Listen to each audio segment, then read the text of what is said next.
Alright, so when I'm taxiing, I'm checking my turn coordinator. So when I go to the right, it should be moving correspondingly. And vice versa. I'm turning to the left. Should go on the other end, like so. Alright, so now that I've checked all my stuff, I've done my brake check, I've checked my turn coordinator, I am outside. My checklist is away, I'll come back to my checklist later. And now I'm just focusing on the taxi task at hand.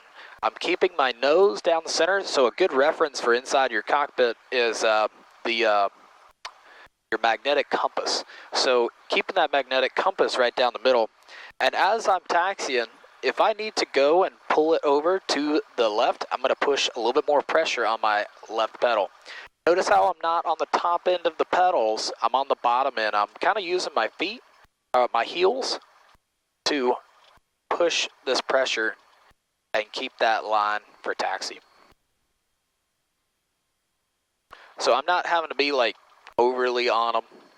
It's just whatever it calls for to maintain center line while taxiing around. And of course, you always want to keep your hand on the throttle while taxiing.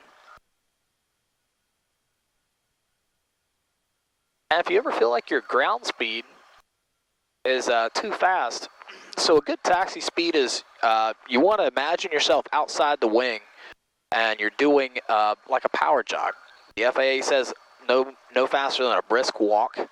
So you want to keep that ground speed pretty low because things can happen pretty quick. They'll be right off on the side. That's why center line is very important. But if you ever feel like you're going too fast, your first instinct should not be to go for the brakes, but should pull out the power first. Then come on if you need the additional braking power.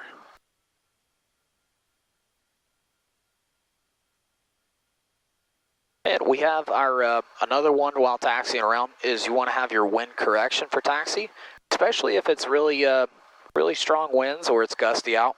You don't want that wind pushing you off your taxiway.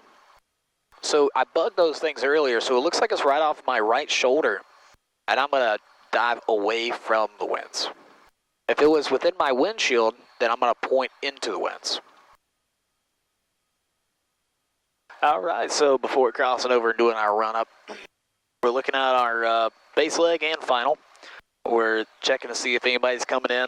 I don't hear anybody, I don't see anybody, so I'll make our call and we'll go over to our run-up pad.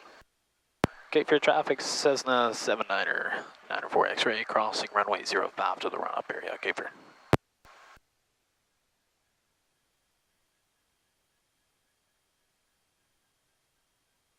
I'm being a little bit preemptive with my pedals in the direction which I want to turn because it does take some time for it to actually respond.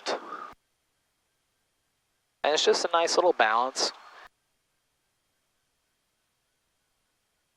And my pressure is mostly on those bottom end of those pedals.